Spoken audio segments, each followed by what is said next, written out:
Hello everyone, welcome again in Eng-Man YouTube channel. So we will continue our learning on retrograde condensate modeling using PVTP software. So in previous video, we have completed the first regression.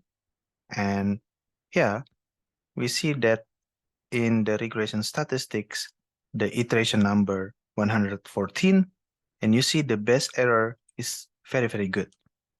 All right. So once the regression is complete or the error is within our tolerance, the iterations have been exceeded or no further improvement can be made, the regression error details and output fluid will be active. Okay, so here we have the regression limits. The regression statistics is here. And we can access before these two are inactive, they are gray color. Now they are active, so we can enter them. All right, so you see here regression error details. Our errors are here. And you can see we get relatively good match here. The errors are small. And you can see the vapor Z factor, the liquid dropout, and the saturation pressure have been matched to a high degree of accuracy, as can be seen by the errors in the regression error details here. Once again, we regress on saturation pressure, Z factor, liquid dropout, and also liberated gas oil ratio and oil density. From this, it can be concluded that we appear to have met all our primary regression objective. Now, it is important to verify that the calculated critical properties like TC and PC follow smooth physical trends. If there are, for example, discontinuities, such as step changes, this can be a sign of the regression overcompensating for another variable, or the variable not having a large effect on the regress property. This can be investigated by plotting the critical temperature and pressure as a function of the component number. Okay, once again, if there are discontinuities such as step changes, this can be a sign of regression overcompensating for another variable, or the variable not having a large effect on the regress property. That's why selecting data, selecting value to be regressed on is very, very important. Okay, so now we will investigate by plotting the TC and PC as a function of component number. To do this, we go to output fluid. All right, here we have the result. Okay, and you can see we have more properties, BICs, and plot. Now we will exercise, we will move around this plot.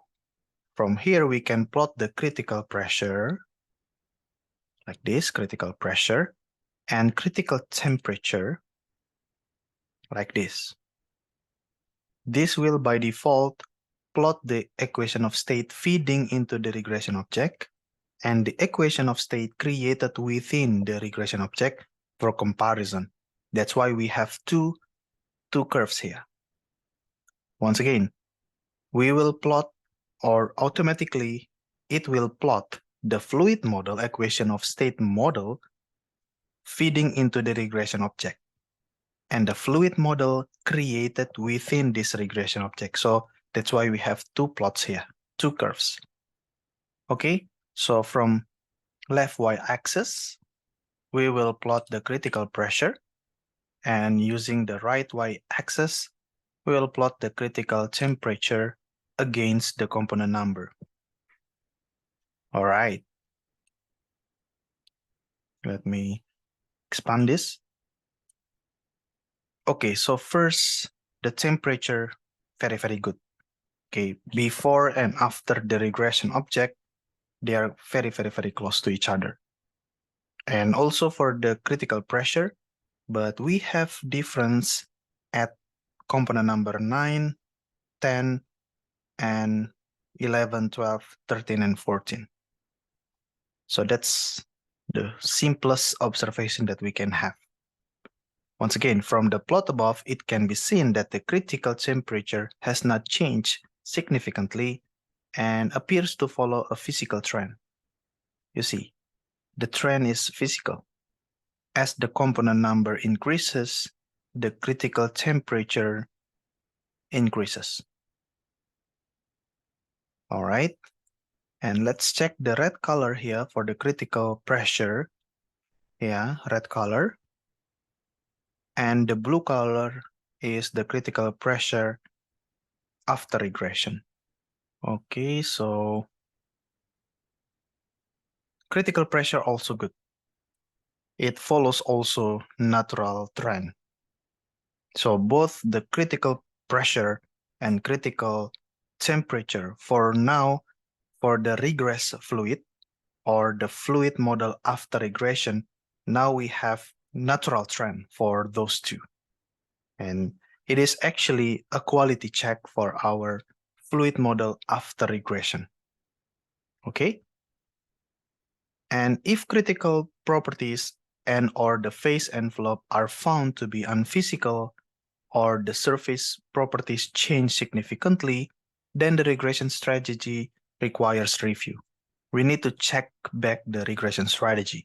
If the critical temperature, critical pressure, and or the phase envelope are found to be unphysical, or the surface properties change significantly.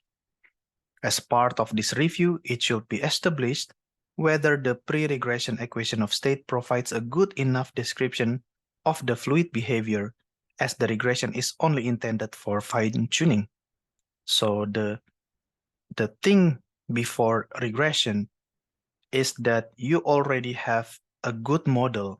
The pre-regression equation of state model should be somewhat physical, should be somewhat representative of your real fluid.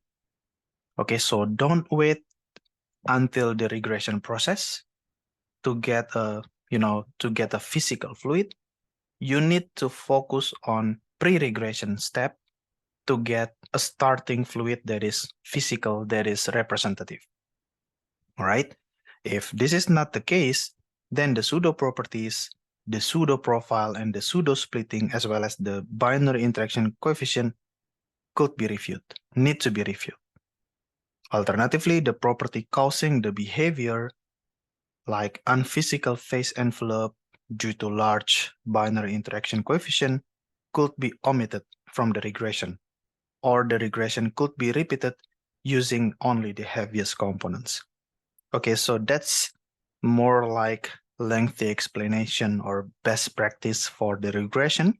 But the thing is, before regression, you need an already a good fluid, an already physical fluid that will be represented by your GOR and by your liquid oil density. Okay, so once again in this video, we do quality check for the fluid after regression. And in this case, the quality check is done by plotting the critical pressure, critical temperature against the component number. If you have natural trend, no step changes, something like that, then you can conclude that the result is representative, the result is physical, the result follow natural trend. Okay, so we can stop it here. In the next video, we will deal with validation, validating the result of our first regression. Until then, see you and thank you.